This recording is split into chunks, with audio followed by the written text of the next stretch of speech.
thought you meant just in the back of the wall. Oh, no.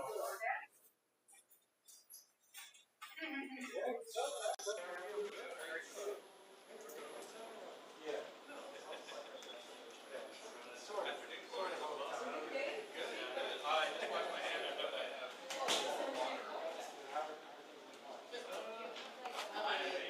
I did. Eileen. People love to ride it. Hire people. They said they're probably. Are you getting guys by there? Oh, see, first. Hire, so I can see someone else. Yeah, they go. She works, so.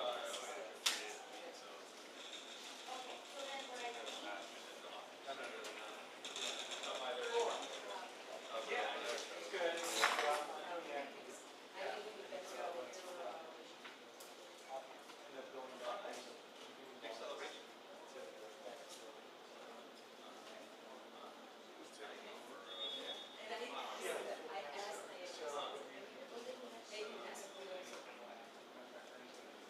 Yep. 2025.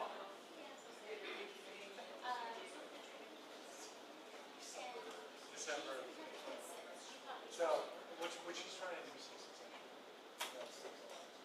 Hey, how are you? Good to see you. This has been a while. Yeah. Do you know her? I think I've seen you face, but I don't think maybe we can see each other. Okay.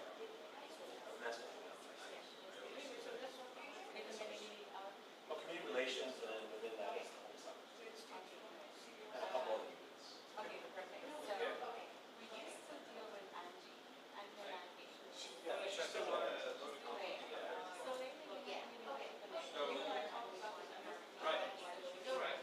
Well, yeah, and again, it's, she had a family emergency, so she was out. you know, whether we have. She just got back. I remember more of yes. But if you have any questions, yeah, you can send me just call me. Now we know because Now I know.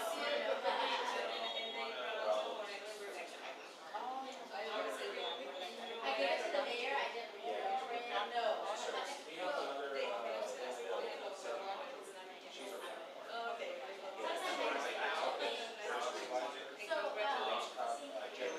So, wait, she's gonna need, give you a copy. Well, they give it out.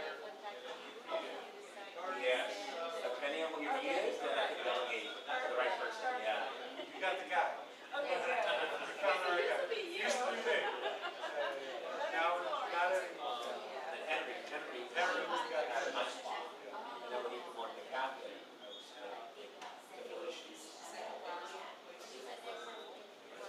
And it gets better and better every So time. I'm going to be one of the. Ideally, all. So what about the same But information your way?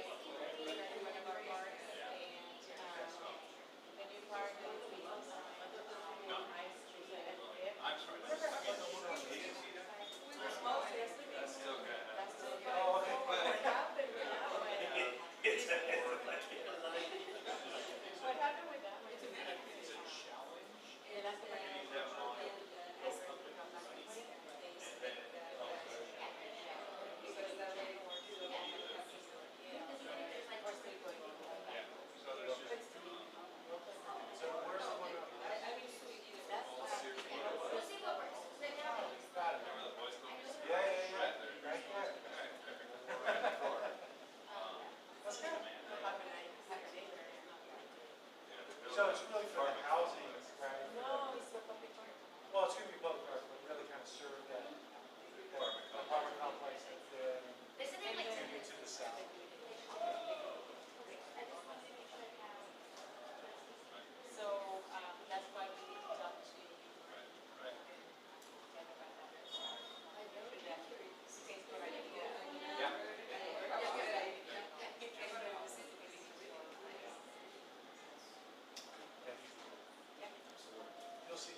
She did.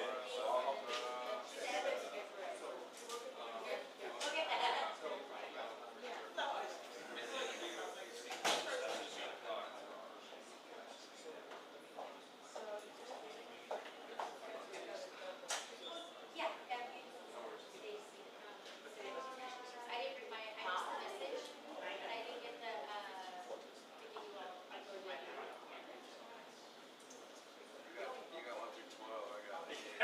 yeah, nice try.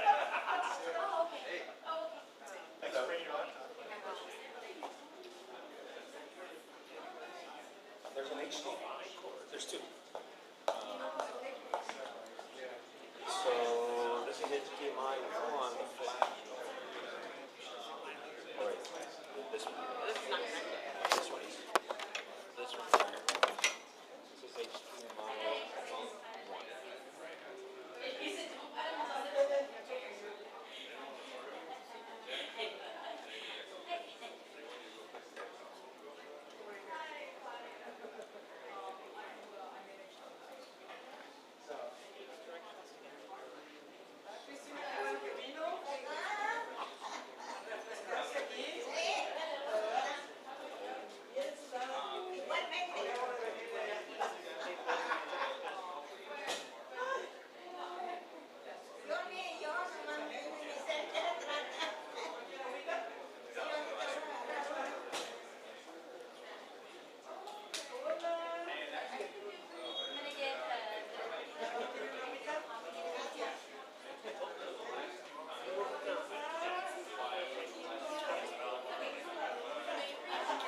I'm gonna ask you for the.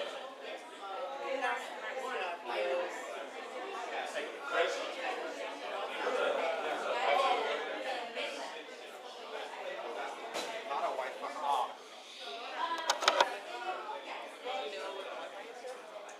Should be yes.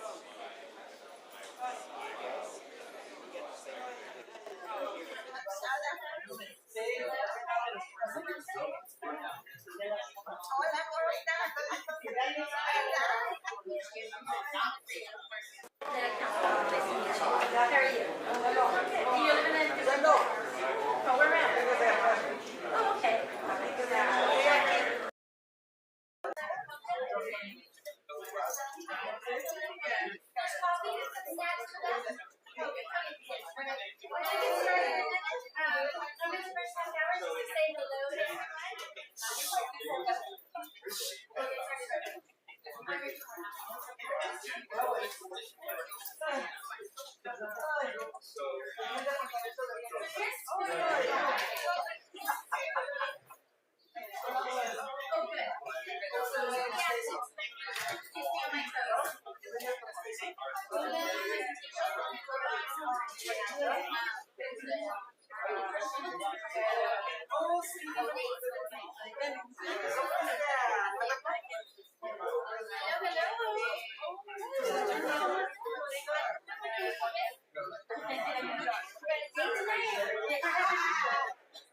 Hi, how are you? Good to see you. Gotta get us through that long day. How are you? Good to see you. What's did you guys just go to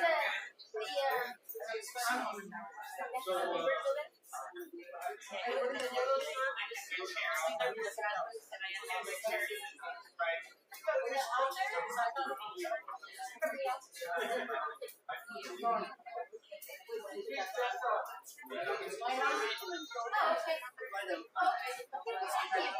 to introduce myself. Hello, Christina.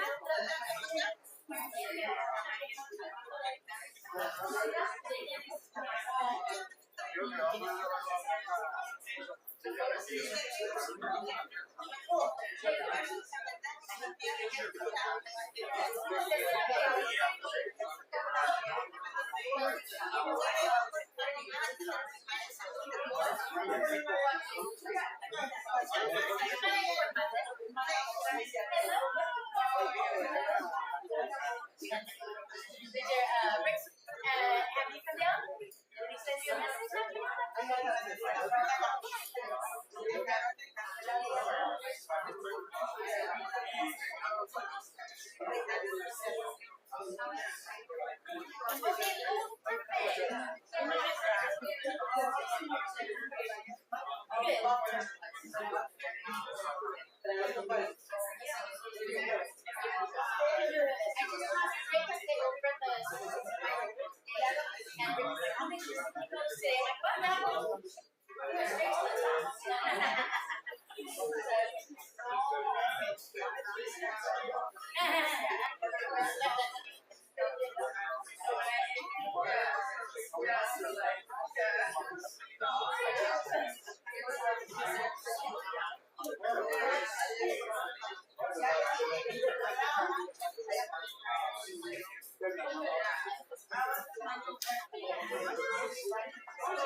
Old fashioned. Oh yeah.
¿Está bien con inglés? ¿Mande? Ok, tú puedes, ¿quieres sentar más cerquitas a Regina para que puedas ir si tienes preguntas o algo? No, nada. The mayor's office is next to it. I really don't. So, pues la interpretación. And then, si aproban, then you get to simultaneously. But you know, ya sabes que put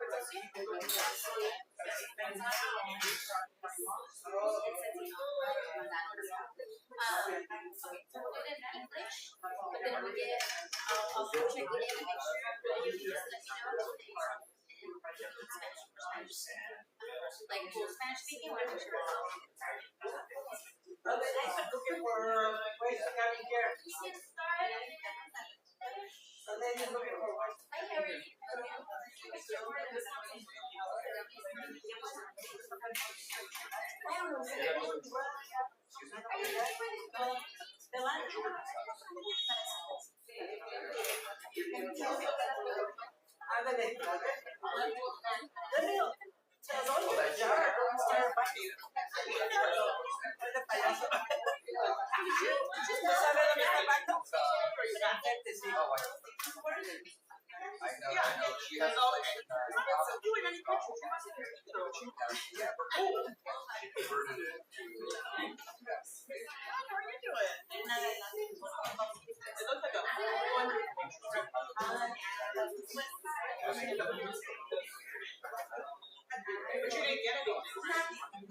we didn't make them come up. Yeah, now they're ready. Are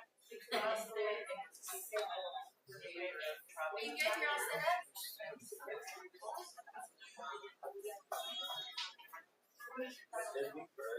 Did everybody grab something to drink? My staff Chris was able to bless us with some donuts today, so you'll get that last evening rush if you want some. And then we have some coffee and water in the back for everybody. Help yourself. We're going to get started. We're going to give people just a couple more minutes. I think maybe I can go ahead and start with introducing myself. Rudy, can I get attention, please? Rudy? Can I get everyone's attention, please? Thank you. We're about to start. I just want to say hello, welcome everybody. For those of you that didn't hear, I wanted to make sure that you help yourself to some coffee and water in the back. I know it's probably been a really long day for everyone, and we're going to get started very shortly. Before I have my presenters come up, I'm going to go ahead and introduce myself. I'm the council member for District 4. My name is Rachel Morneau, and I live here in this area here, just right on the other side of the park.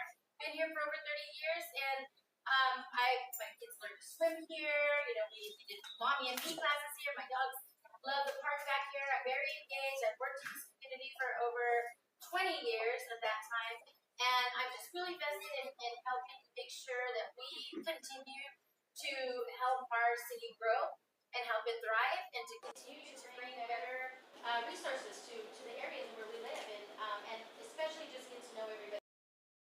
I know that our city has done lots of work. I mean, we have come so many, we've come over so many barriers and different areas that we were calling out and asking for improvements, and we've seen improvements. And we all understand, even our staff here at the city, our community members, we understand that we still have a little bit more work to do. But I think together we're going to be able to get through all of this. And I am very proud to be at the city council right now, working with, I've had experience working with the staff up there already from the community level as a community engagement director, and working as a community empowering, creating leadership within our community. And so I've had the privilege of working with many of these staffs, and I know how hard they work for us. And today, as my guest, I would just like to make sure that everybody is here. I invited them.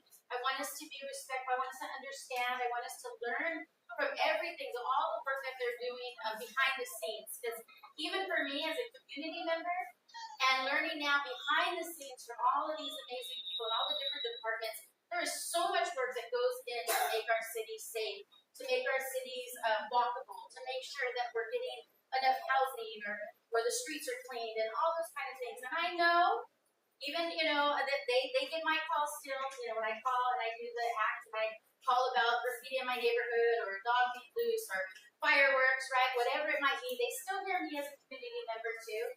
I know that we have a lot of work to do, but I just really want to empower everybody to make sure that you know that we want to work together and that they want to work with you. They want to hear you. They want to listen to you. And they want a better, healthier city, more thriving city also. So with that, I just, again, if there's anybody, let me go through if I could just quickly, let's just see who's in the room.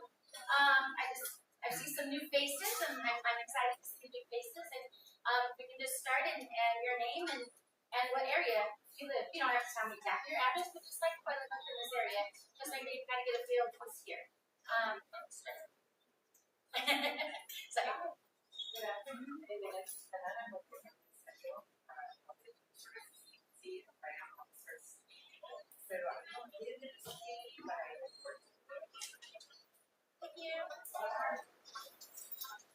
Hi everyone, my name is Patria Medina, promotora Elena. I don't live here in Chula Vista, but I do work here. I spend most of my time in Chula Vista, so whatever happens.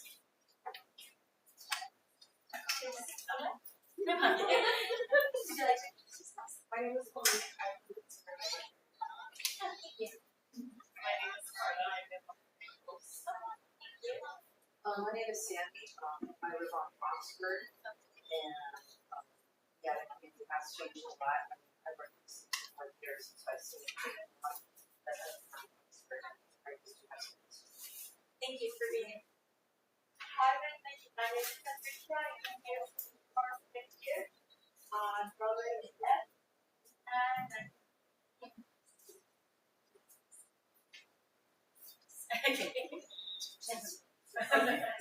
Regina Moreno, I work in this area of Lauderdale, but I love this area and the community. I'm Erica Lopez. I'm an intern for and I've been studying all my life off myself. Thank you. Señor, tu nombre y de cuál Señor, vivo en la Palomar, apartment. Gracias. Gracias. Hi, my name is Claudia and I live in the top area. I am Lori. I live in Oak Park Ranch, but I manage with it work. And we're very happy to be here today. Thank you. Thank you. I read broker and it's on the west side close to the garden. It's good and moss. Marie Rivera, like long member of the District 4. I'm Sarah Boyer. I live in here too, but I've worked With you? in Oh, thank you.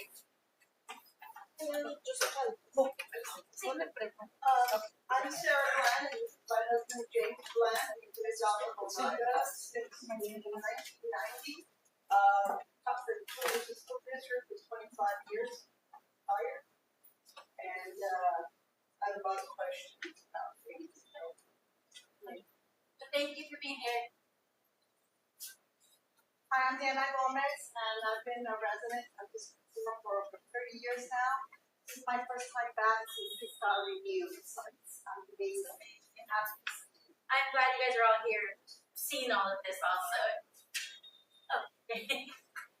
Anybody else back there? Hi, hola, Ramon Olivar, lived here my whole life, Orange and Hilltop. I'm also here representing Cesar Fernandez, sadly couldn't be here right now. Graduated Casper High School. Oh yeah, that's part.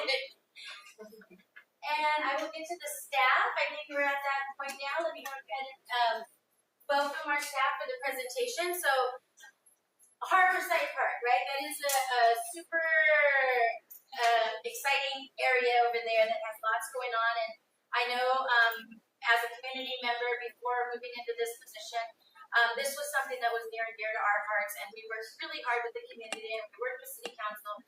We worked with this team, did lots of work behind the scenes, gathering information from the community, listening to the community, and really talking about what they want there at that park. And so the piece that I love the most is that it didn't get forgotten. It didn't get, left behind. And so we're here today to talk a little bit about those updates, and then we'll have some Q&A at the end. And so at this moment, I would like to introduce to you our first. We're going to have Miss Stacy Kurz come up here and start us off. Miss Stacy. So, good afternoon, evening, everybody. My name is Stacy. Oh, we doing translation? No, right now we're good. So everybody is English Okay. speaking. I'm in back of her. She's gonna tell me if she needs it. Yeah. So, I'm here if anybody needs Thank that. you. Estoy aquí si alguien Personal necesita service. interpretación en español, estoy aquí. I'll give her a second.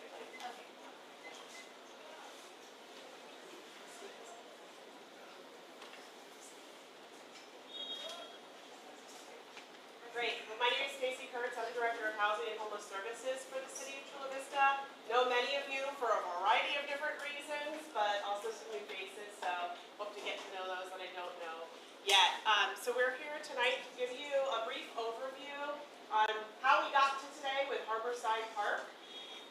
And then we're going to talk to you a little bit about things that the city's been doing, some things that the community has been doing to help mitigate issues that we've seen in that particular area. And then we're going to talk about the future of Harborside Park, which is coming back very quickly. So with that, I'm going to turn it over. We have 3 speakers tonight.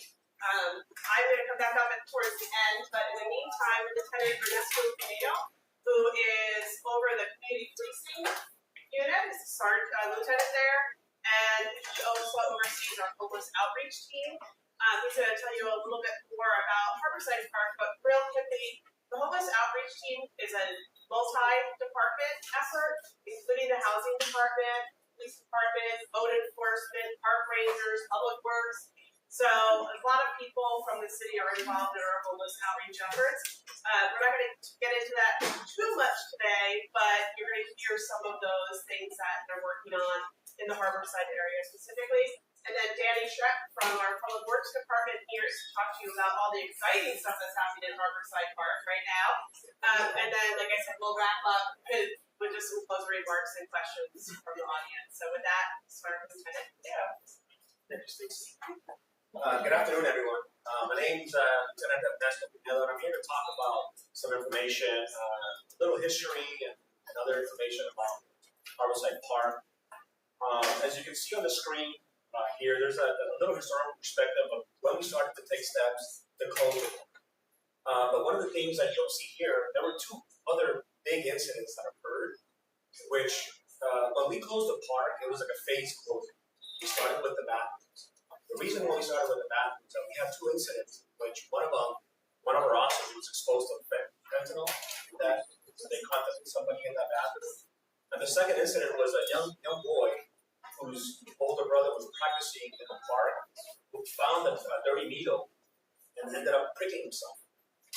And so when we brought that information to the director of the city manager and the council, they decided we need to do something because we started to see a trend.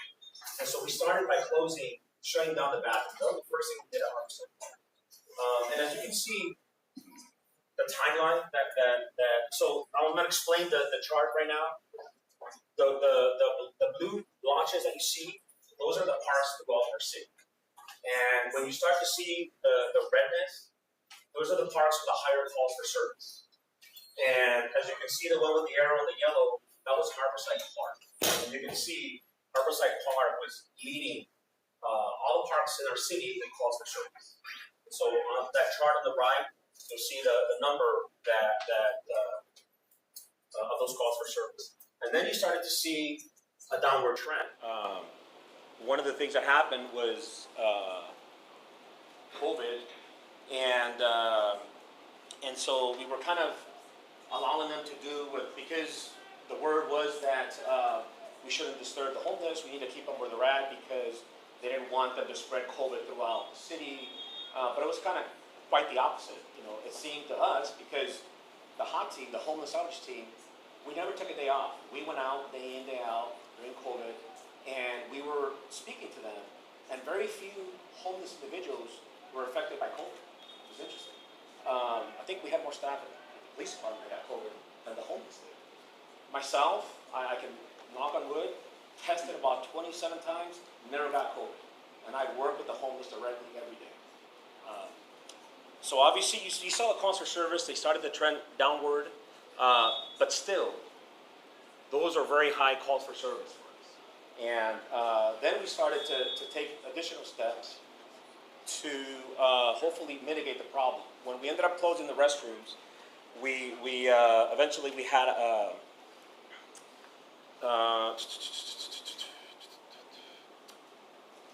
we started to have incidents underneath the gazebo. You guys remember there was a big gazebo in the front? We had a stabbing there. We had other incidents that took place. There was a rape there. So then we ended up taking the gazebo down. Then they congregated to the little tot lot that we had there. This was kind of shaped of a boat. You know, there was some stuff, indecent stuff that was happening. The homeless were defecating and urinating in that area, kind of making it useless for the community and for the kids to use. So we ended up removing the tot lot. Then we removed the large lot. And then eventually we ended up finding a deceased body at the park alongside the school fence. So, you know, Harborside Elementary is on the north end of that park. We ended up finding that. And I think that was one of the things that we decided, you know what, it's unsafe at this time. And we ended up closing it completely in August of 2022.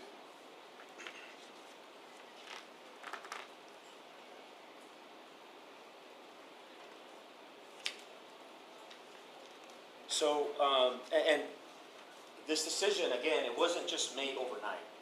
We were bringing up these incidents to the attention of the city manager and the council members, and they were the ones that ultimately made the decision to say, you know what, at this point it's unsafe, we need to shut it down, and come up with a plan to open it where it's a safer park, a safe park to use.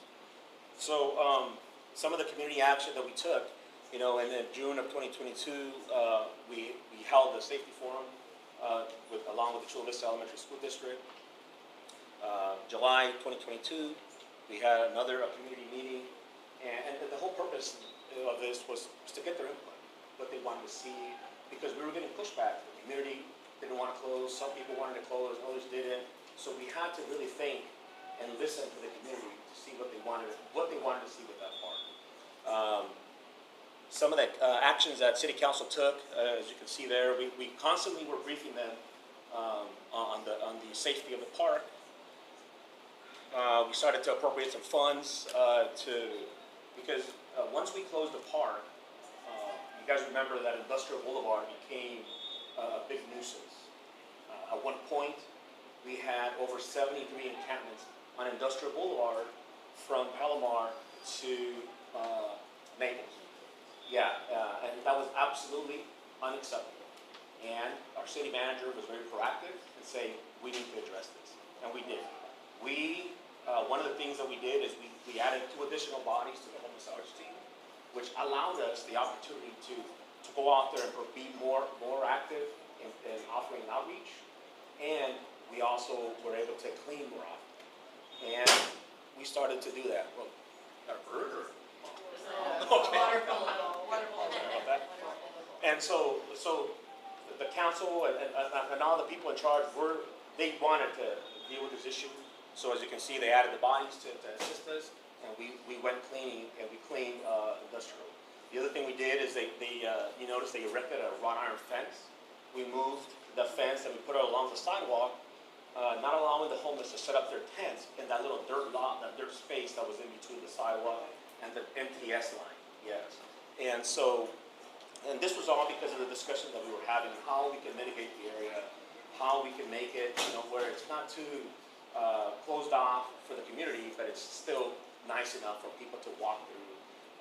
the straw that broke the camel's back was when the parents were walking the kids to school and the homeless were on the sidewalks and they were leaving the place of safety to walk on the road to get on. That was absolutely unacceptable. So we had to take action, and we did. In May of 2023, they came up with this proposal that we're talking about, and then this year is when it was the information that we provided for was approved.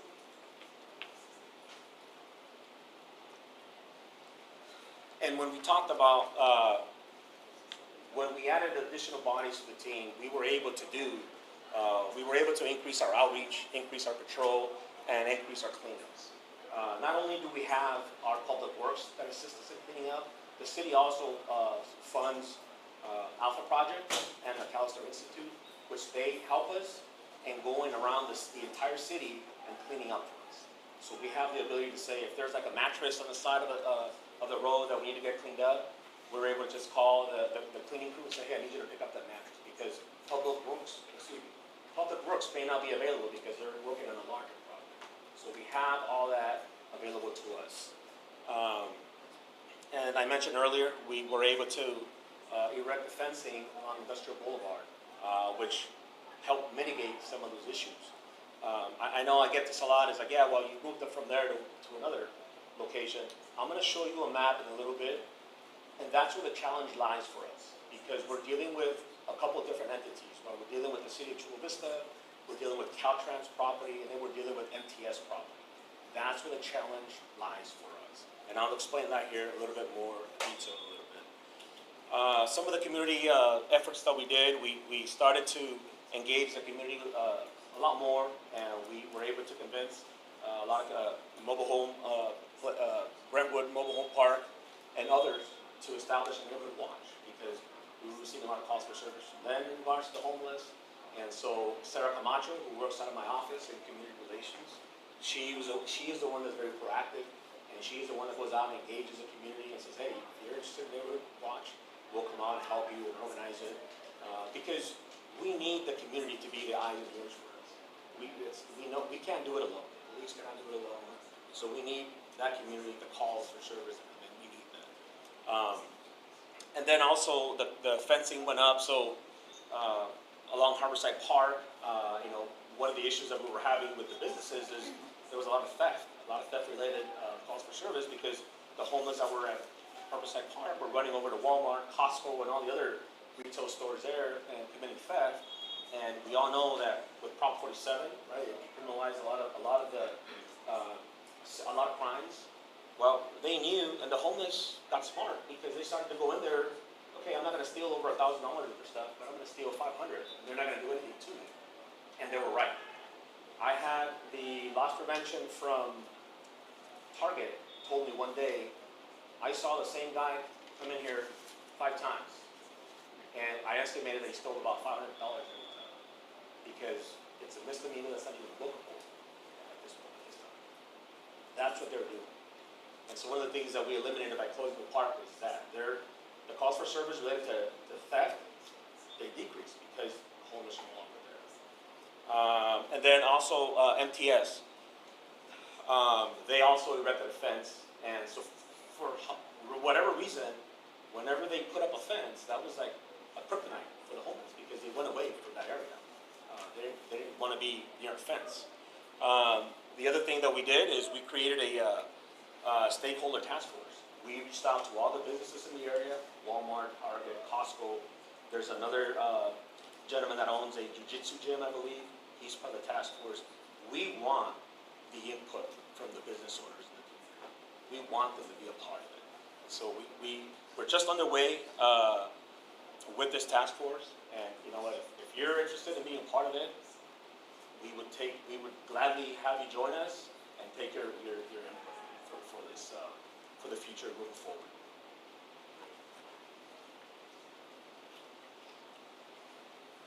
Again, here's another chart that shows.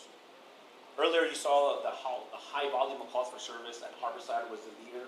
Here's the chart that shows you by month, per year, leading up to the closure. And once that closure happened, we basically eliminated the calls for service at Harborside Park.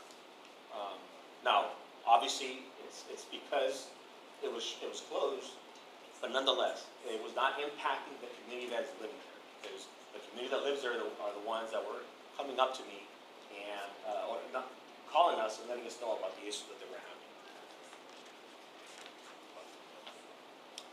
The picture on the right is so the top one is Industrial Boulevard.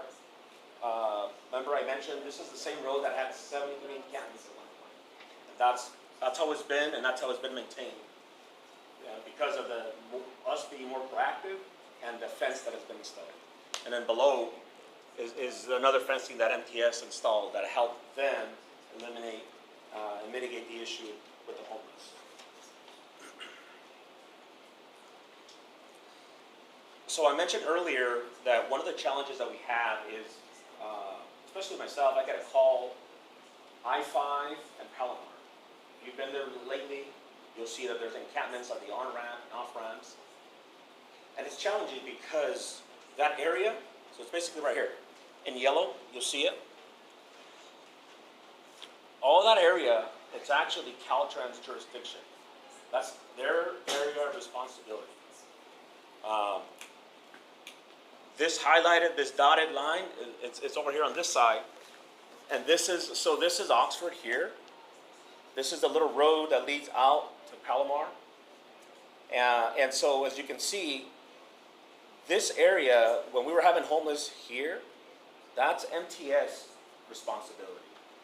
And then these light blue color, this was the city of Chula Vista. So the challenge is, okay, they put the fence up here, we closed off Harborside Park, then they moved over here. And that's when we needed to make a decision of what we were gonna do, and we ended up erecting the fence, doing more enforcement, and then they started going over here to Caltrans. So the challenge that we have is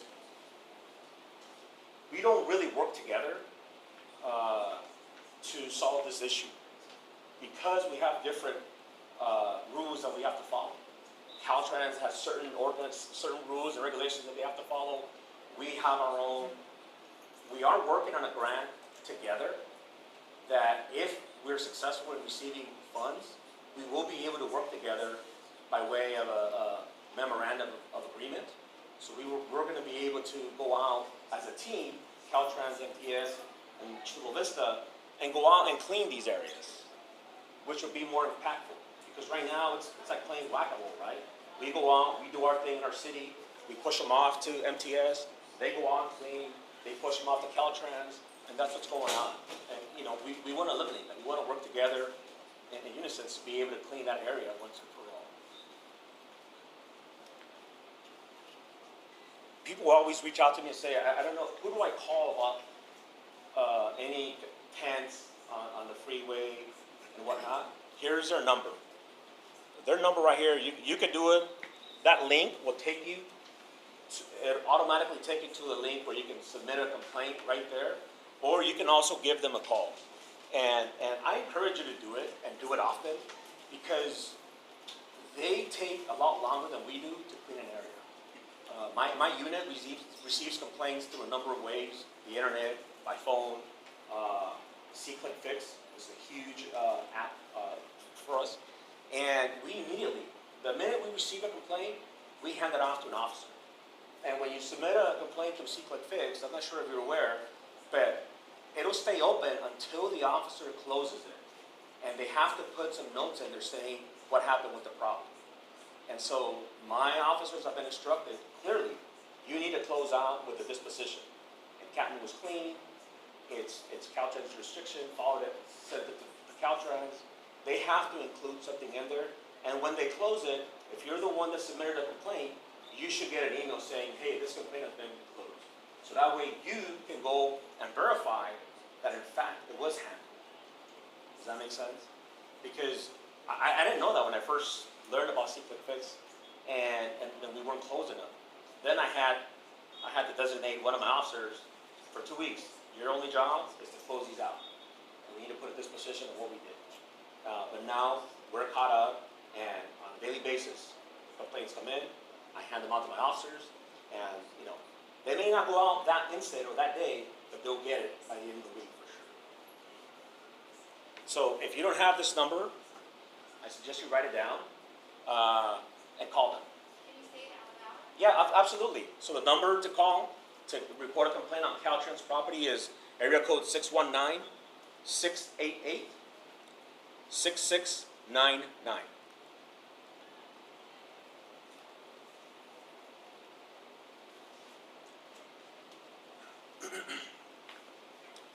So here is sort of like a chart of what you can do to report, planes, trash, debris, and all that stuff. So obviously on the left side, if you see any of this going on, like if there's a danger to life or property, this is when you should call 911. Is there a crime currently in progress? Is someone having a medical emergency? Is there a fire? They should be 911. And on the right side, it's our non-emergency number for the police department. C-Click Fix. And on our website, if you go to the Homeless and Housing Solutions website, they have a list of resources that you can access as well. But obviously, non-emergency number is important. 911, you all know. And then the C-Click Fix app, huge. If you don't know how to access it, you can scan that barcode on that blue poster board, and it's in there. It's one of the options, one of the resources that we have for you to access it.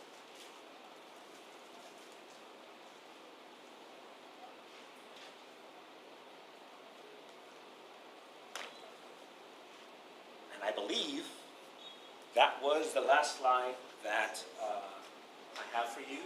But of course, I will take any and all questions that you have. Once I just want to thank you, Ernie. I know that there's so much work that you and your team have been putting in. I've been working with them for several years now. And, one of the things I wanted to point out when he talked about the trash that you see, like the, chairs and furniture and stuff like that, things that, people, constituents, I think I mentioned it last time, that there's free dumps. You can take those to the dumps, and people can take them, but they don't take advantage of that free dump pass as a member of the Chula Vista. And the sad part is that a lot of times our teams, when they go out to just go out and see the homeless population and meet with them to give them resources or guidance, they have to spend a lot of their time picking up the trash. And so that takes a lot of that time. And so they're not just always constantly out there just doing that, but there's so many other little intricate things that take them from helping to support our homeless population and keep our streets safe and clean. As far as the stakeholders task force, that's been something that's been going on for a really long time, and Elena and I have been part of that as community members, and as HHSA has been very involved in that also. I know sometimes, those things are passed by, but as a community, Walmart, Costco, that's the big goal. A long time ago, before it got really bad with COVID, we were all meeting on a regular basis to help address some of those issues. And you're all bringing that back again and getting even more people involved. And so thank you for doing that also and going above and beyond in those areas. And with that, we're going to have Danny go ahead and continue on with our presentation. Thank you. Hi, I'm Danny Schreck. I'm the Parks Manager for the City of Chula Vista, and I've been put in charge of reconstructing Harborside Park to get it back open to the community and get people and bodies there to make it a fun, safe place for the community. So far, we've refurbished the bathroom. We put new lights on the outside, painted it, cleaned up the inside to make it a nice place because it wasn't for such a long time. Around the whole park, we're adding wrought iron fence, and it'll have gates that'll be locked when it's not open. Right now, they've set all the posts. They're in the process of making all the panels for it. We hope to have that open, or not open, but installed by the middle of August, and then the fencing will be done. My crews are out right now. We're redoing the whole irrigation on the soccer field or multi-purpose field. We're setting new valves, new heads. We're getting a new pump for it. So that way there's full coverage for the turf to stay healthy and, you know, make the park beautiful and a place for the kids to play in. The sod is going in on the 22nd of July, so a week from Monday it will be in. That'll give it enough time to establish and be healthy by the time the park opens up. And then that way we can somewhat program it to have teams there and bring people to the park and hopefully keep the homeless from taking over. So just on the back side of this, actually it's going to be right here on this dirt lot. We're going to pour some concrete and we're going to put a trailer there for the ranger station, and hopefully it'll be a place for the police to do reports and stuff like that. So the ranger station there's going to have 2 part-time staff there the whole time the park is open. So they'll be there for any situations that go down to help mitigate, you know, encampments and all that stuff like that. So they'll be there on site. So if anybody has any questions or anything like that, there will be a trailer for them to go to talk to the rangers. The resurfacing of the basketball court, we've painted all the standards starting today. The backboards being painted. The courts should be resurfaced. I'm hoping Tuesday or Wednesday of next week they'll start. So that'll be brand new and a place for more people to come and enjoy the park and play. Just hit this button? Yeah. Right.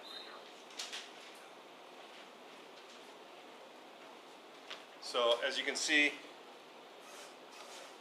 all of the outside of the park is got mulch. We're redoing the walking path that goes around. We're gonna put some stabilized DG there, make it look nice and new. We're resurfacing the basketball court. The skate park is gonna stay. We're all the areas around the basketball court and around the skate park, we're putting a different color stabilized DG to bring, you know, some contrast to the park and give it some people, so people have a place to sit and watch basketball and all that. This particular thing right here, we just got word today that we are going to put a mini pitch soccer up front, which will have lights, and so it's basically taken over the footprint of where the big gazebo was at, and part of where the playground was. It is 60 feet wide by 120 feet long. It'll have a 6-foot sidewalk around it. It comes with a light. It is donated by Paul Ariola, which is a Chula Vista native. He plays for DC United, I think.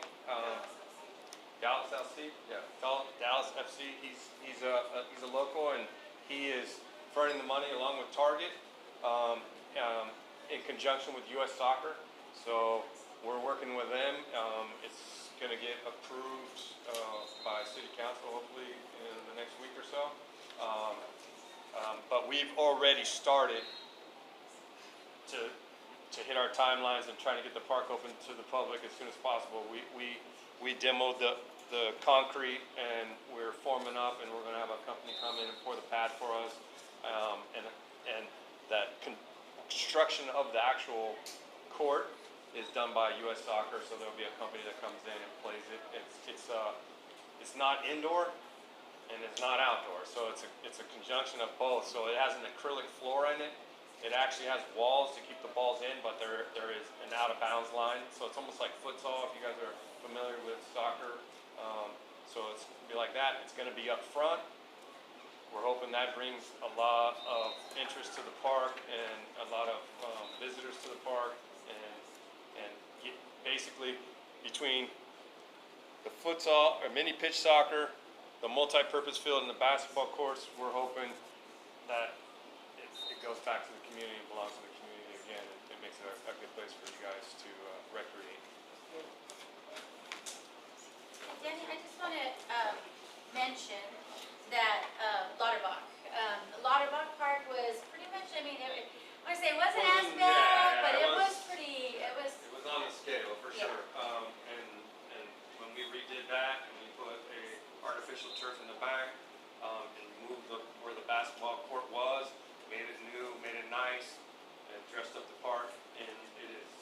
currently use now. The community is using that as hopefully as much as they use Harborside. And there's more eyes. They really, I mean, even with the environment there, taking a lot of the hiding places basically. So it's all about the design, the environmental design that you create there to make sure that the eyes that are there are the positive ones that are walking. And we have our elders that are walking through there. We have dance groups that are in one corner. We would have a person that just uses their lungs and sings in the corner like a little songbird. But it's really nice to see the park, how live it is. And that's like our hopes, you know, and our dreams and our responsibility as community members for Harborside to really help support that also, and with all the work that everyone's doing. So we're hoping to have the park open by fall.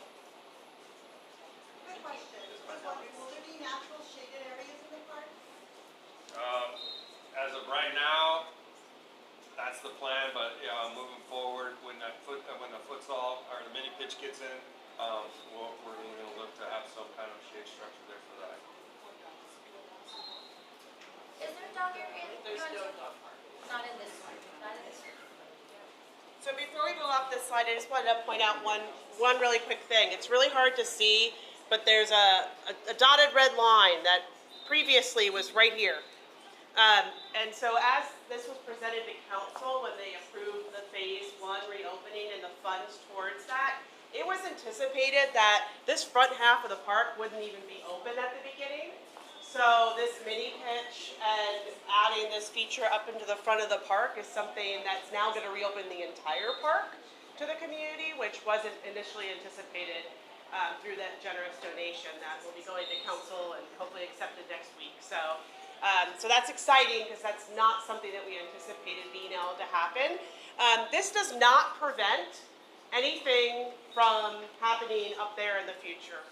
When we brought this forward to the community and asked what they wanted, which I'm going to get into a little bit more, phase 2 did include a lot of shade structures. It included like an orchard potentially or other natural features to provide shade. And then and some other features as well, exercise equipment and so forth. Phase 3 was looking at potentially bringing a community center to the front portion of this. But when you're talking community center, you're talking millions of dollars. You're talking years away. And so we obviously want to get this back in the community's hands much faster than that.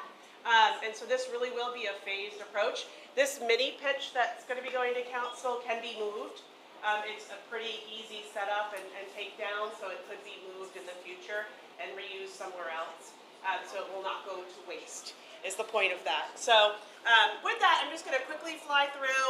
We did have a lot of engagement with the community. Many of you, I recall, being at these meetings. I think all of them were at Harborside Elementary School. And so during the course of 2022, right after we closed the park, we had meetings, we had surveys, and we really, wanted to hear from the community as far as what it was that they wanted to see at the park. And so what we heard during that time period is that all the features that were at the park everybody loved and really would like reinstated. So that's what you're seeing by Danny's presentation today. One point that we didn't really talk much about, but the multi-purpose field that's being resodded, that's going to be a soft launch. You're not going to see full use of that right away because it does take time for sod to set. So you're probably not going to be able to program that heavily at the beginning, so you're going to see some phasing in of some of the features at the park as well. As far as the hours, when we presented to the community and did surveys back in 2022-23, the community indicated that they wanted to see safety was the primary concern of the park, right? So the fencing that's going in there, the ranger station, ensuring that there's staff on site to be able to man the park was really important. And so what we heard during that time period was weekdays in the later afternoon after school hours was important until dusk. But after it got dark, that's when the park would close, or right around the time it's getting dark. And on the weekends, we heard about 10 a.m. to, again, until it gets dark out. So 10 to 7 p.m. are the intended hours when the park first reopens. As Danny said, fall of this year, so coming quickly, intending to reopen the park. As I mentioned, this does not stop the city's seeking to add additional amenities to add additional phases to this project and build ultimately what the community would like to see based on the surveying that we've done. So this is the surveying that we last did with the community about other things they'd like to see. The picnic area was one of those places, additional classrooms for things, and so that would be really a community center. So we're going to be looking for grants and other opportunities as they come forth to add amenities to the park. So with that, we can entertain any questions that you have at this time. Yes. I know that you said that I would really like to see a community center there because it's been really underserved, and I think having a community center, it might deter people from hanging out that shouldn't be there. But in the process of waiting for all that, is there any way they could do some kind of mobile rec? I mean, like, I know the city has one around already, but do something that they can do mobile rec that could bring the kids in, because it's kind of like Type Elementary, where the school and the rec center are running up against each other. So if there's some kind of like a little bit larger scale of rec, and we're waiting for the community center to fix it, or there's any possibility like that. Yeah, the recreation is certainly going to be looking at the types of program that can be useful there. I will say that we did talk to the school district early on in this process as well. They do most of their after-school programming on the site. They have a pretty decent-sized yard there at Harborside Elementary, so there wasn't really a desire for them to spill over into the park at that time.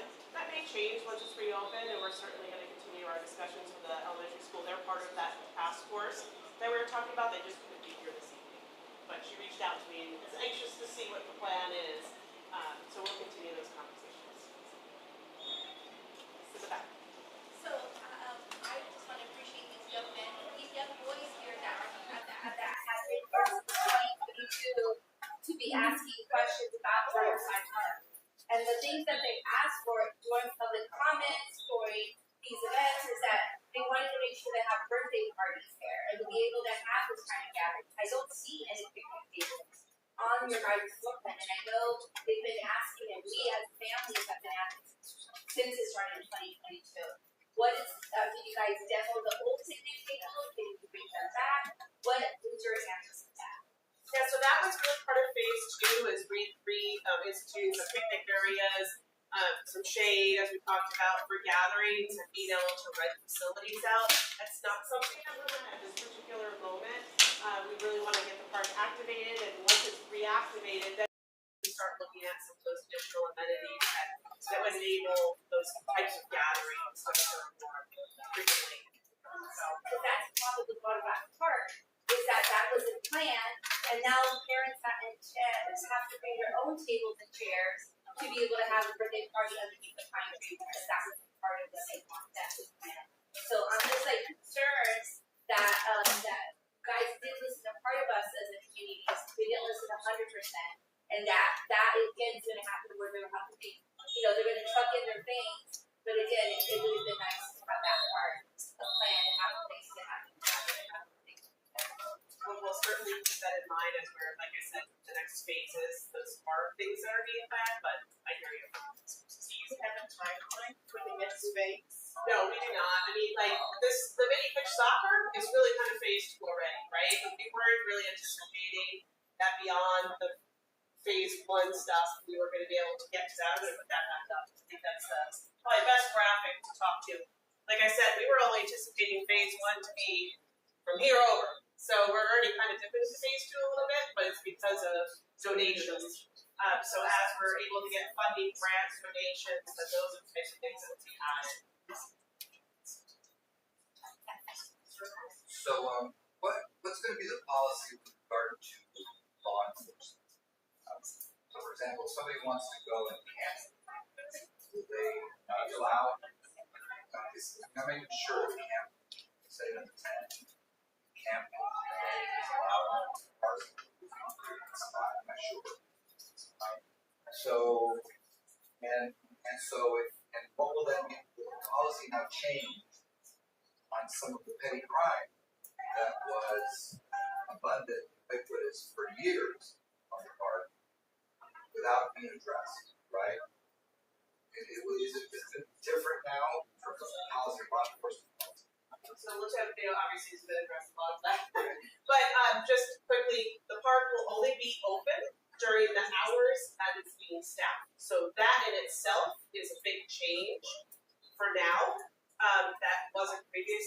will help enable prevention of some of those things. But And as far as if I go to one example of what's happening at Lauterbach, also those hours are changed also.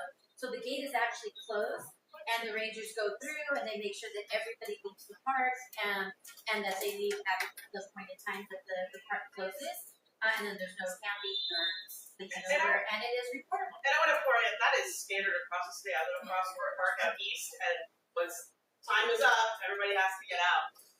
So that's standard for all parks. So to answer your question in regards to enforcement at the park of the encampments and whatnot, so several months ago, the council and the mayor directed the hot team to draft ordinance, and together with deputy city attorney, we drafted something. However, we were waiting for the result for the Supreme Court ruling that just happened recently. And now that that has come down and it's kind of favorable to us, meaning law enforcement, we are moving forward with that ordinance that we drafted. So, I mean, I can't speak much of the information because it's still not finalized and it has to get approved by council. But to answer your question, yeah, we will have an ordinance that we will be able to go on. Okay, so if I could just follow up really quickly. So that'll be for camping or in public places, which is what the Supreme Court decision will affect. Yeah.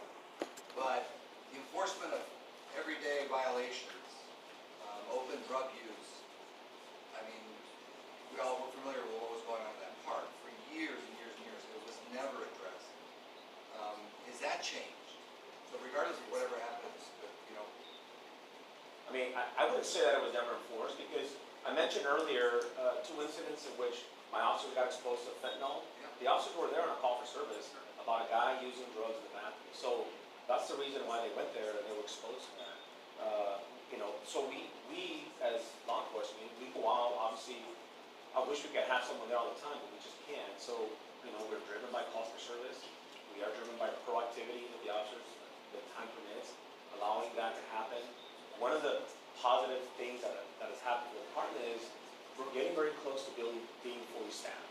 What that allows us to do is to add more additional bodies to different sectors throughout the city, which allows us to do proactive enforcement, such as people that are doing illegal stuff at the park, narcotics, carrying weapons at the park, having a knife at the park is illegal, enforcing that.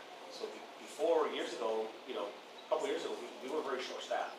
We're at a point where we're almost fully staffed. I think we have, Captain, 9 vacancies. Yeah, so we're very close to getting fully staffed, and we're already in the works on how to add additional bodies to different sectors in our city. And then you mentioned enforcement of like the retail theft. You need to reach out to the legislators to reverse that.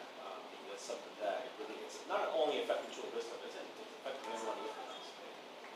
That's just a tough change. I have a question in regards to parties, like if they were to have it in the grass multiple purpose play area. Do you have to have a permit? I mean, like say if we were to go to East Lake Park, some areas you have to have a permit to have a party there, or can like 10, 12 people have a party in that one area, all in one area? Do you have to have a permit in that area, or what? The city of Chula Vista, some parks do have to have a permit. Yeah, I think there's a rule about 25 or more. 25? Yeah, there's a masterpiece network.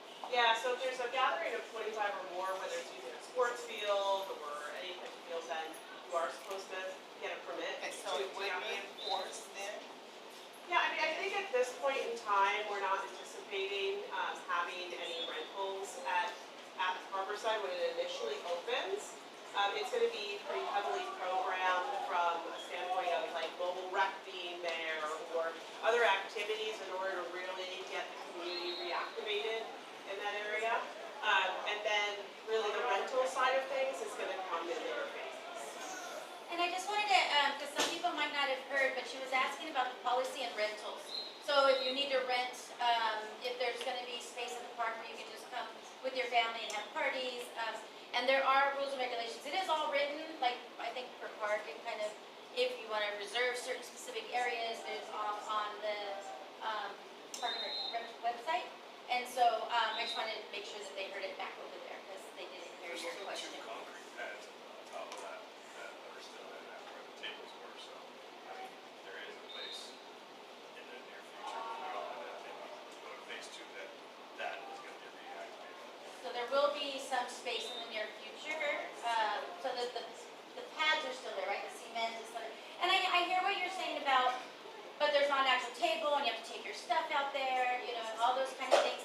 And I just want to encourage everybody to work with the phases, right? Because it's one of the most amazing things I think that is happening that costs a lot of money, and for the safety of the kids, is that entire field, or what do you want to call it? I mean, they just drudged it for safety to make sure that there's nothing left there that's going to potentially harm our children or our friends, anybody that's there, right? Our dogs that want to walk over there with us. And so that was a lot. So it's just when you come to all the dollars, it's how do we get this open? The community is saying we need it open, we need a place, and I think we're going to grow this and develop this all together with time. I just want to mention that dog. Your team. Oh my I goodness. think it's with the news. Because, yeah, oh, okay. Because over Larrabah Park, I saw your team in action. So they just walk out of there, they're looking around, they see some homeless people, they go and ask them, give them resources. So it's great to see it. I see it in action there, and I hope to see it in action in this other park. Absolutely. So And thank you for that. thank you for acknowledging that, because I think that's something I can't say it enough, how proud I am of our homeless outreach team and the work that they do, because it's not, and we talk about the enforcement, right? That's always really touchy, because these are people that are out there, and some of them, you know, are out there, yes, for participate in negative type of curricular activities, but some are just down and out and really need those supportive services, that they're out there reaching out to them and trying to really support them through that transition, because it's hard. Where they're at, they've been living there for a really long time, or things are just not, you know, mental health issues, drug issues, whatever it might be. We have support for them. We have places that they can go to in our shelters, but we can't force anyone to pick up their things and move. And they're human beings, and we have to treat them with dignity and respect. And we have to support them, and we want the same respect, right, for our kids to be able to walk safely down the streets. And we're reaching there. We're trying to get there the best way that we can together. One of the things that as going out with the team, and really, I encourage anybody to call. I think that people can be able to do this, but going out and seeing, you know, how, I guess, they're just very savvy, right? They go to the library and they print out maps, and they'll literally tell our police officers, oh, I'm on the Caltrans areas, so you can't tell me what to do. You can't tell me how to move or where to move and get my things. But yet, you know, just 50 feet over is Chula Vista, and if they were there, but they know exactly where to be and who's going to take the longest. And so I think with that strategic team that we have putting together is just ideal, because we'll all be on the same page. We'll all learn how to work together, and we'll all be able to support each other to make sure that we can address these needs the best way that we can. So one more thing that I mentioned to one of the police officers, I don't see any signs that say about smoking. It's not smoking in the park, especially if it's close to the playground. So guess what happened? 2 days later, the sign is there. So I'm glad to see that. Thank you. And this is where we talk about the community. You guys are the eyes and ears. We may not see everything, but you bring it up, and we will certainly listen, and we'll take action on it. Thank you for that. I really appreciate that. Thank you. And for the park area, if they can put in on the fence, you know, the number to call for the canopies or the preservation, the park preservations, should be nice. We can call and say, you know, we're going to have a party here, blah, blah, blah, so many people, or that I can get a permit. We will definitely work on that. I mean, it's in some of our parks, but, you know, some of our signs are old, so we need to refurbish those for sure. Thank you. Sorry. Once again, Cesar Fernandez couldn't be here, but I'm filling in on this awesome presentation later. He's very concerned with safety, of course. And as we get this part on roll, we hope for a course, the uptick in usage, and during the initial enrollment, the unroll, like the initial use and release of the phases, do we anticipate any increase in gauge activity? And if there is any anticipation, do we see any usage of anything other than the park rangers in order to ensure that safety? Yeah, Danny mentioned that they're going to be a trailer. We're going to have 2 park rangers. The goal is to have constant police presence. I'm not going to say I'm going to stage something there, but the hot team will be very involved and being a part of it. If they're not, there's control, walking the park, similar to like they saw our officers do a lot about the park. That is absolutely something that we're looking for continue to do to keep it family friendly. I think everybody wants it to be successful. And I think that's the best thing. Is like the city is really supporting this effort to make sure that we're all successful in this. It's a lot of time, a lot of energy, a lot of community comment and support has been around it, and we all just want to make sure that it's successful. Oh, Yes. total cost. What was the total cost of phase one? Oh. Total. The total cost of phase one. I think it was one. I believe it was about $1 million that was approved by city council for phase one. The mini pitch was not part of that. As I mentioned, that was a donation that they'll be looking at.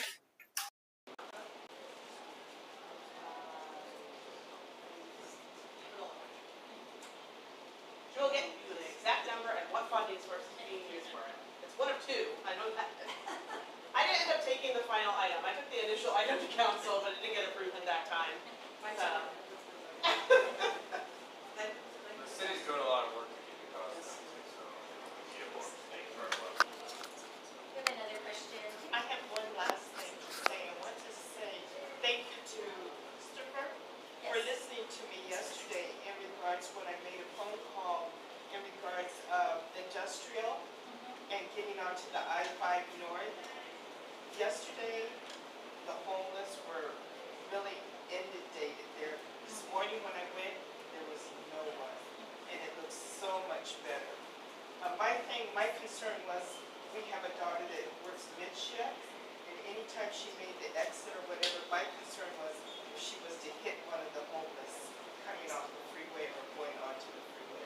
But he did listen to me yesterday, and then we had visitors that came from Florida last week, and they were appalled on how much trash was on Chula Vista I-5 the exit.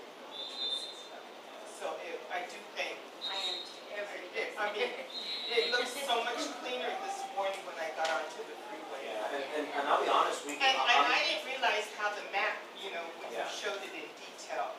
And with MTS and Caltrans. Yeah, so that's a challenge. But we work, I talked to Tony Alcala, is like the director of Caltrans.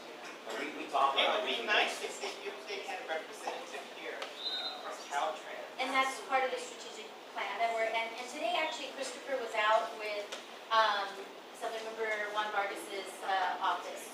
And so we want to show them at the state level, also federal level, that this is a huge issue for us. And because we have this beautiful weather, that's why we have this other issue. Even with Harborside School, to see the security guards when the poor kids are there walking back and forth every morning, I see the poor kids. Yeah. To have security guards, for protection. Yeah. But thank you for sharing that map. And I didn't realize that. And I think it's really important that the community still stay involved. The reason why we're here today is because of everybody's voice, because of the concern that we want it open, and because And it was nice of him to invite us. I didn't Yes. realize. yes, I also want to acknowledge both the youth officers, the city officials, our city councilwoman, and the staff. I've noticed a big improvement, and I just want to acknowledge the hard work that, the more power, the more support we've given you guys. I can take my daughter to the library, and I feel she's safer now. And beforehand, a couple months ago, less than 6 months ago, we would go to Tijuana to go feed the people that needed help. No, we just had to go to the library and feed the people. And so that was the part where, I don't want to become a third world country. So I'm very grateful to be able to see the improvements little by little. And I'm just acknowledge the hard work. Thank you guys. Thank you. And again, it only works if they know where the problems are. And so again, you're not bothering anybody by reporting it. Just report and let everyone know. Now you know the map and you can let helpers know. And really just, again, the eyes and ears is what we need. That's what's happening. That's what's working at Lauterbach right now. You know, enjoy Lauterbach, but we want Harborside to be just like that. And it's because now people feel safe and they're walking, they're playing soccer. You can't even get on a soccer field, which is a complaint now, but it's a good complaint, right? Kids are exercising. People are using the park the way it's supposed to be. But will they come back?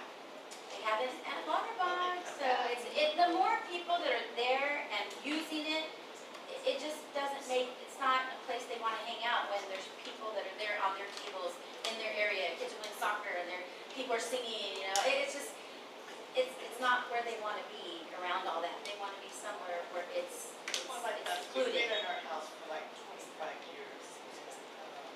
It's changed so much on the west side.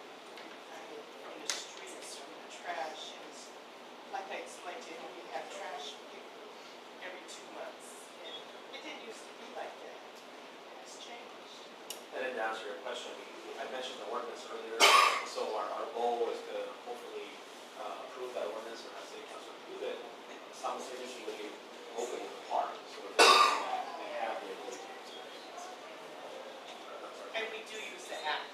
We use the app. Thanks. We use that a lot.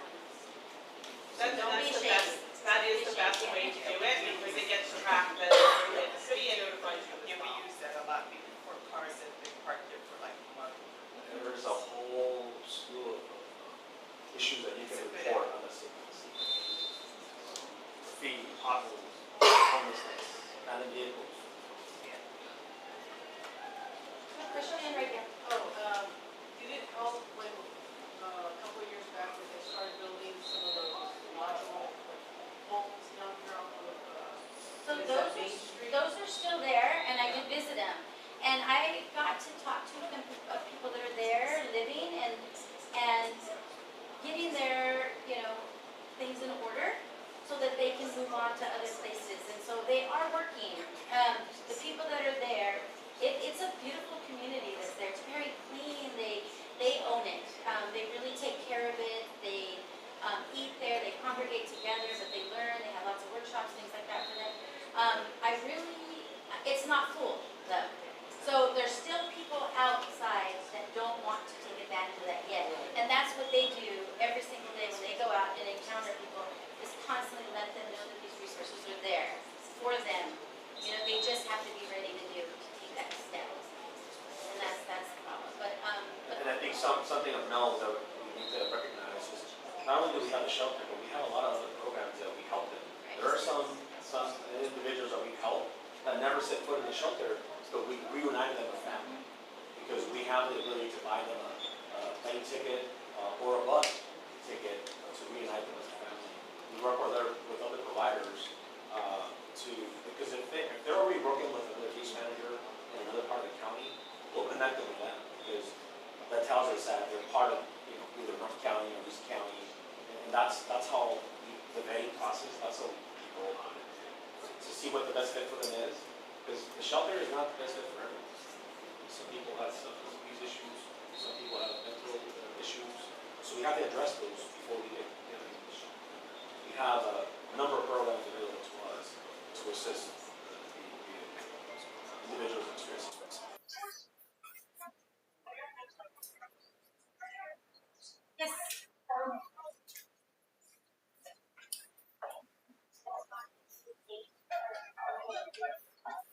You said a little louder now? I just wanted to thank them for all of this that are located and help to the park. I just got into the jacket tight and I can't wait to I can't wait to see that. And he's actually already asked me if he can be part of the risk. That'd be a good idea. He's been one of our biggest advocates for this park, and I love those guys. Yeah. They're very invested. Yeah, they are. Absolutely. So, and with that, I think there's other opportunities. I think everybody here, I'm sure, let me make sure, if anybody, any more questions for our wonderful team here? I have a question, but not pertaining to that. Okay.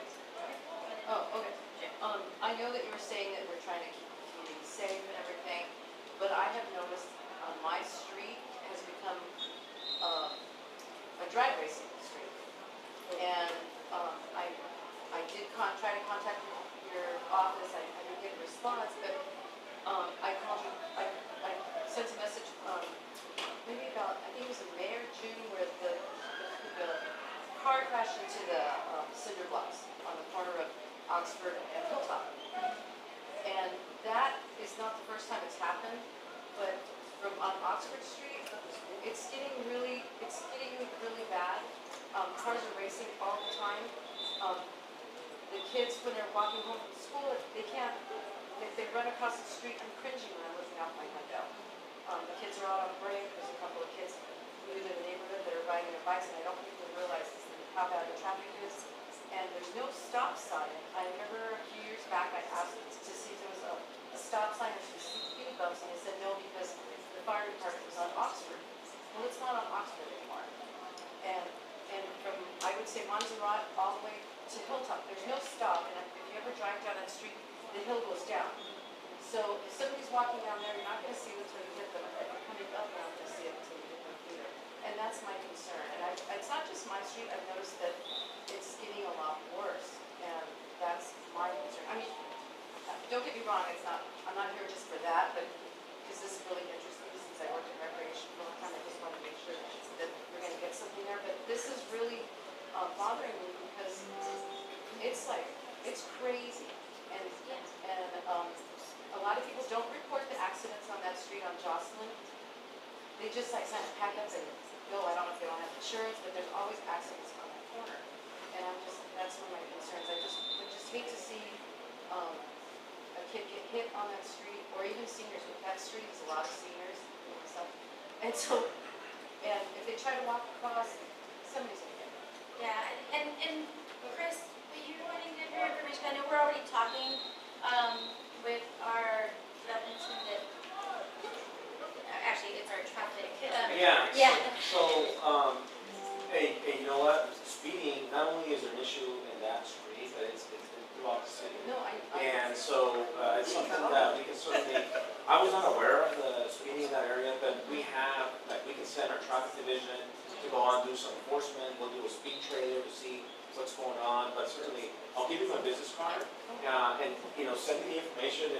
If there's a certain time of the day or a certain day that it happens, please let me know. You stay 24/7. Well. Yeah, and we're monitoring a couple streets right now that we've reached out to the team, and then they're reporting back to us, and so we'll make sure we get that on. My concern is because it's a lot of older people there, and now I'm starting to see younger families come in, and they don't realize that this is not a good street to ride your bike on. Yeah, and we're just so impacted here, so yeah, and our dogs and all of that, we want to walk, right, but Can I thank you. add to that? Of Because course. I'm in the same area, kind of around it, and lives.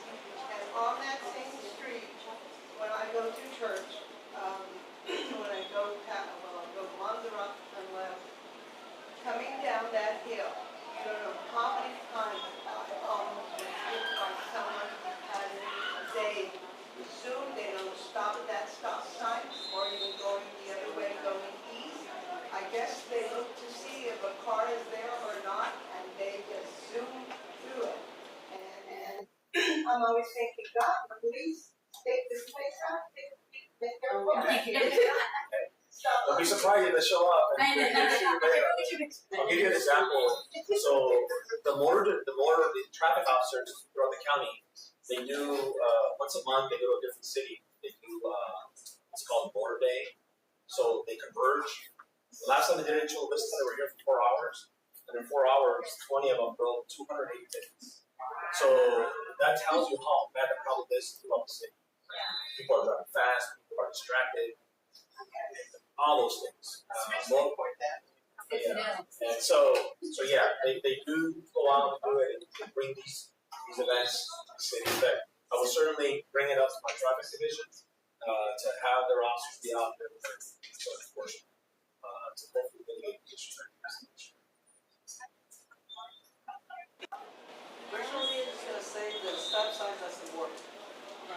Yes, they don't make the speed bumps, I mean, it's like, keep going. So, I don't know if they can put some bumps or something, it's better. Because others make Yeah, them that's what they stop. asked for last time, was for bumps. Yeah. But they said Yeah, I have nothing to do with the speed bumps, I have to speak to engineering Yeah, and another department. But we can, well, yeah, but they can assess all of that, but you're right, I mean, I think especially in our communities where they feel like, I don't know, maybe that we don't have as much surveillance, and we're just so much, they have so many little tiny streets that they're in there, but with that, I do want to encourage everybody, we do have the flyers for Measure P back there. Measure P is what creates the funding for speed bumps, for, better sidewalks, for better streets, and there's a lot of information in here. Measure P is potentially coming on the ballot, or is coming on the ballot, and it is something that is very much, this is why we've been able to do so many of these improvements all over Chula Vista, not just here, but this swimming pool right here was Measure P, this rec center, and I know many of you have seen this back in the day, and because of those funding, we were able to do something like this, and so, and Harborside is also Measure P also. Sure. So this is how we're able to do this. If you want to grab one back there is a survey, and you can actually provide your voice on suggestions on how you want to even see some of that money be moved around and used. And so Measure P is very, very important to our city, and that's how we're able to do more things. The other piece, I wanted to invite everybody. I think I love the participation from everyone. Because again, coming into this role, I always said I'm not going to do this by myself. This is something that I really am here to work with all of you to make these changes and all of the staffing and really to have that collaboration between all of us. But there is space at the city in our boards and commissions also. So I encourage you all to look into the Parks and Rec commissions. I know there are some people here that did apply and listened from my last meeting and have their application in. I'm very, very happy with that. But, we have boards of appeal and advisors, charter review commissions, cultural arts. There's a board or commission for everybody here in this room. You came here because you care about Chula Vista, because you want to make change. And this is how you can help support the city council to make that change. We listen to these boards and commissions. We don't always agree with everything, but this is how we have these open and honest conversations with everyone. But we really do need more support, especially like all of you, and I encourage you all to go online. If you want the information directly, you can just let us know and we'll reach out to you. And sometimes it's hard to navigate and try and find all these different links that we talked about. Please feel free to contact my team and see if there's anything that interests you from today, whether it's stakeholders meeting, whether it's the Simply Fix the app, anything that we talked about today. Please, as she said, Chris is very active. I'm going to give Chris a big round of applause for all the help that he gives us in the community. He is my extension, and he knows he's been in this community with us, doing this work for a long time now, and I couldn't do it without him, and so, and all of you. Any other questions? Yes. I have a concern. I have noticed, maybe in the last 6 months, the number of people with their cards set out on the streets. I have seen them on Main. The one I see the most frequently is the one on 3rd in front of where the old 99-cent store was. At first, I thought it was just in our area, but I was driving down G Street, and there on the corner of G and 2nd was another one. And they have their cards with their umbrellas, and they're selling cocos y frutas. We're looking into My that. concern is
that. But yeah, yeah, you're gonna be surprised when you see the one I saw today on the corner of Melrose and, yeah, so they're even closer now. So yes, they're aware of it, and we're trying to figure out what to do, but the constituents have brought it to our attention, and we're not sure what the legal, I don't know personally, and I can't speak for what we're doing as a city or health, the health department, but yeah, we are, it is on our radar. Thanks for bringing that up. But lots of concerns from the constituents. But they also blocked the sideways. I actually saw a person pushing near, I don't know, there was a mother on a wheelchair, and they had to go on the street. And so those are the kind of things also that, if they're on the school district, let the school district know, like, you're concerned as a community member. I see children going and eating this unhealthy food. They have a healthy food initiative in their school, like, why are you allowing on that's private property. So the school district will say, a police officer can't go and ask them to leave the school district site because that's the school's property. So those are kind of different things, right? Yeah, and then just something to add to that, I know that on 3rd Avenue, on the weekends and at night, we have an issue with like pop vendors and all that.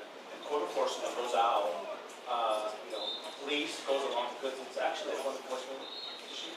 They go out and enforce that they have a permit, that they're doing all that. So maybe they need to be aware that perhaps. Would you suggest then that the C-Click Fix on the corner people, the new fruterias that are going in? It'll go into the right department.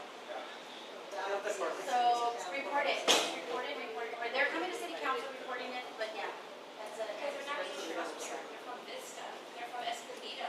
Are they from? Yeah, they're not, if you ask them, where are you from? They literally get dropped off from Escondido, they don't live in our city, they're not from this area. And it's concerning in that sense. Yeah, there's one that, because they come into businesses too. That's on 3rd and Broadway. I saw stuff inside like the subway. Thank you.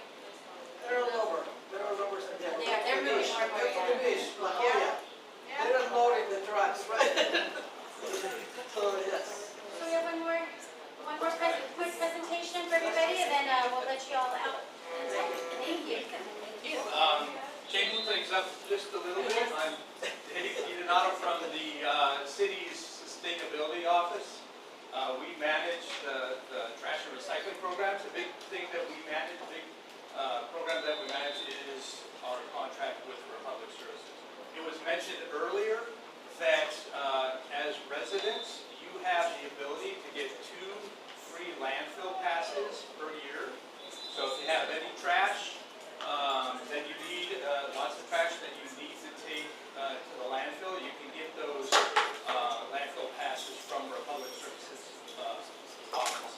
You can either request them by phone, you can request them online, and then you can also go directly to their office and get them, pick them up on your way to the landfill. And then pick it up. There's also 2 green waste passes, so if you have a lot of vegetation, if you have big projects, you can also request those. That's 2 per year. Another thing, another perk of is free multi-item pickup.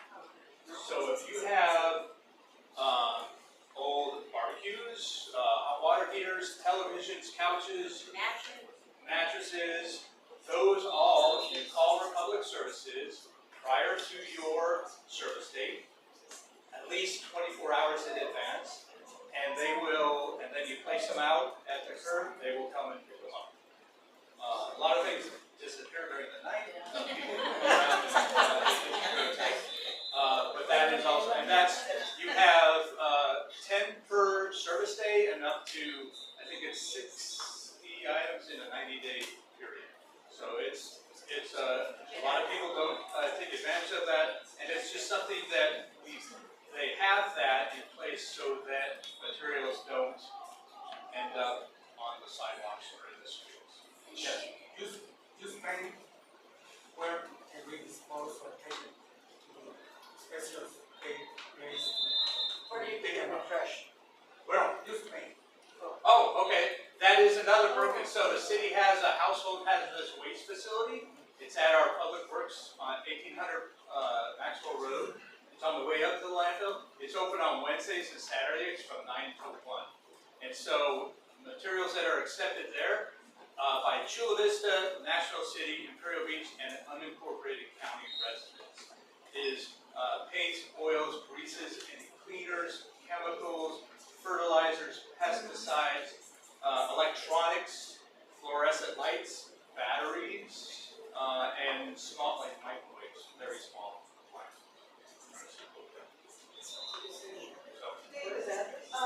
So you were talking about us calling them, which we use that service before, but that's only for our personal items, right? 'Cause Yes.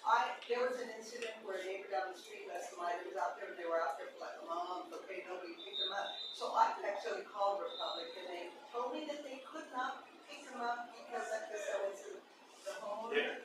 So if it's on right away, then you can call the Public Works. You can do the C-Click fix. You can also call the Public Works number and they'll pick up items as they are able to.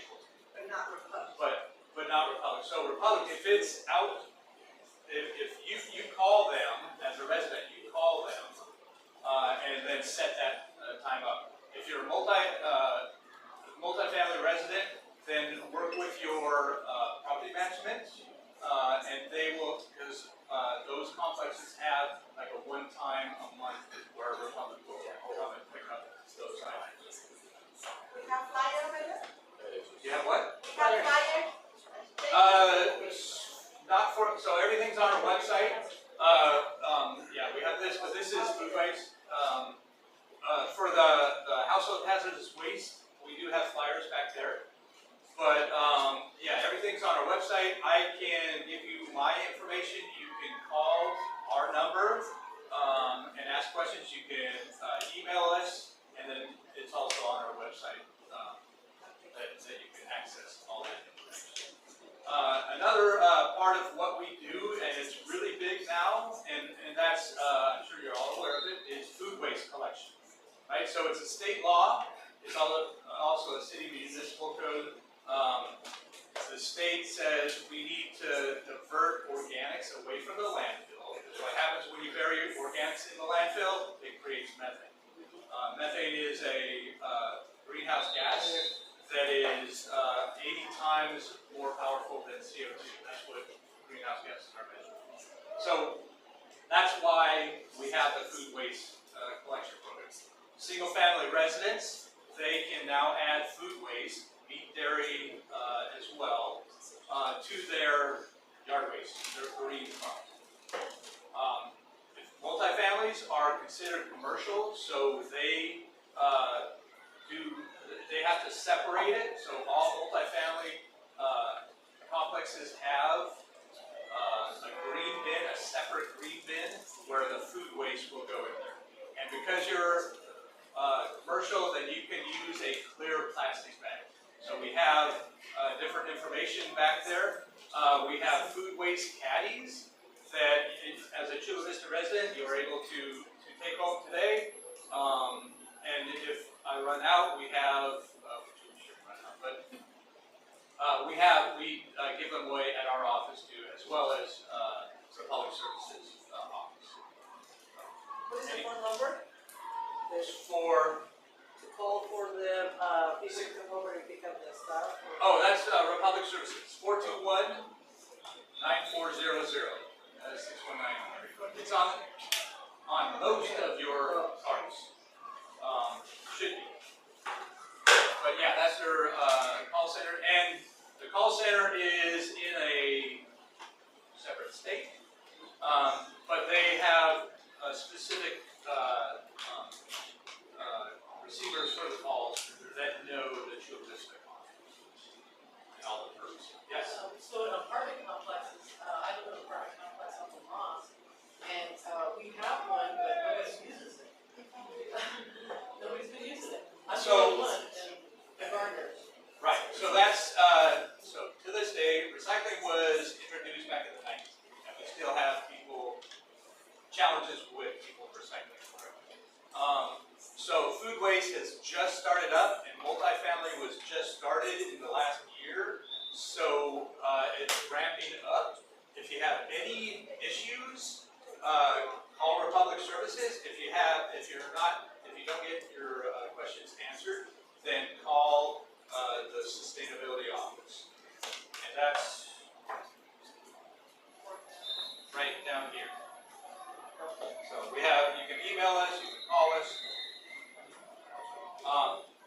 that's another part of what we do, a big part of what we do is education. Education to residents and education to businesses.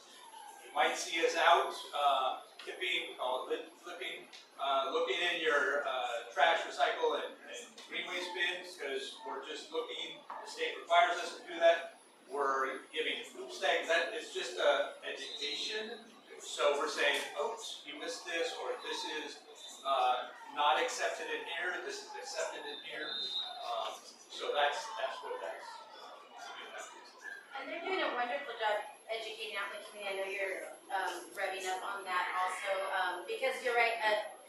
I don't remember the percentage exactly, but we're not as high as we could be, but we are better than most cities. And so it is great that we are, but we're barely at the beginning of this also. And so everybody's doing a really good job, but we gotta do better.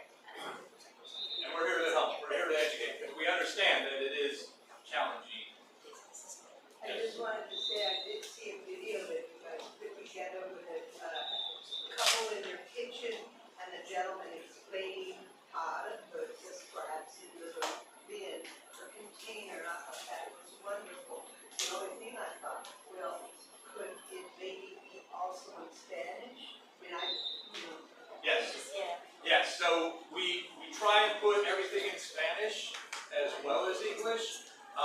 There are challenges with that. There are costs with that. But we need input on that, because it's amazing that we still send people, well, why are you sending these flyers out? We get the best response with sending flyers out. It's costly, but it's the most bang for the buck. So we still do that, and with that, there's that challenge of including Spanish in that, but we try and do that as much as possible. And yeah, so we're continuing to do videos. We have a lot of social media videos, but those videos that we do are on our website. Question? Well, the question was, hopefully is for the park guy. He just said, yeah. Oh, okay. But we'll get it, whatever For you the need. trash cans in the park. Oh.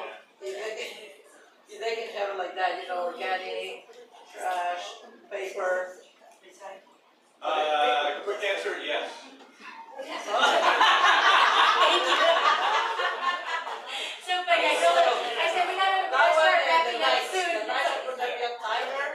The lights are going to be a timer for the park. Yeah. Okay. And I just want to say thank you to the councilwoman over here, because before I don't know these meetings, and now currently that's good. I'd say it's monthly. So that's good. Yeah, then we can all enjoy this and get to know more about what's going on the district. Thank you. Yeah. Thank you all for being here. And I think all this information that you have, this is for you to share. Please, this is how we spread the word out and help people recycle better, right? And help them learn about Harborside and all the other information that they gave you. So please reach out to us if you need anything. We're here to serve you. And it was a pleasure meeting all of you. Thank you. Thank you. Thank you. Thank you. You too.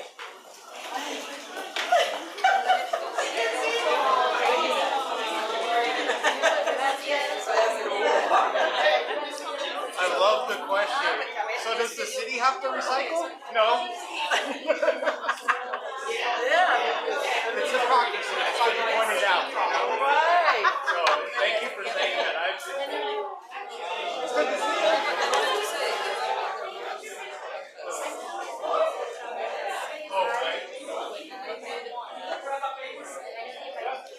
Come into your house then, yeah. You don't do that. I'll make sure it has your pick. Who wants to be there?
All right, thank you guys for tuning in tonight. This was a community forum, and we're Chula Vista Live Data. We bring you live, on the ground information. Please stay tuned for the next meeting. Probably be tomorrow night, a board's meeting. Tonight we had some conflict of schedules, but we came here because they canceled all the rest of the board meetings. So I appreciate you guys for tuning in, and we'll catch up with you next time. All right then.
How do you? Yeah. Basically, like, how excited, or why are you so excited for that?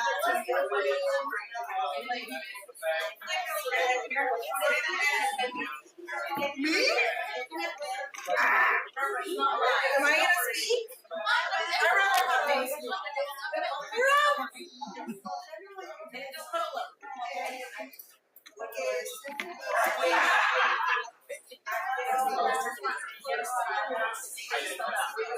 Michelle Rodriguez,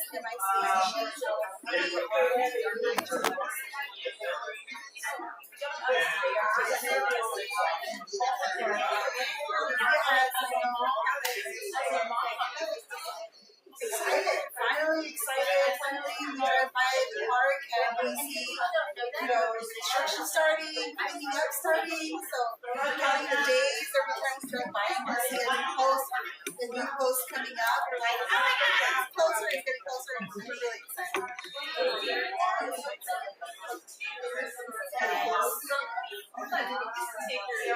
Of course, we just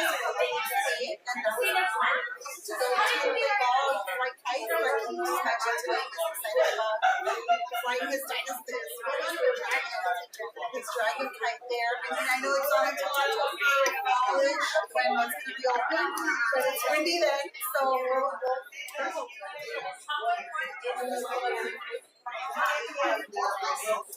amazing. It's really hard. You guys want to chime in to say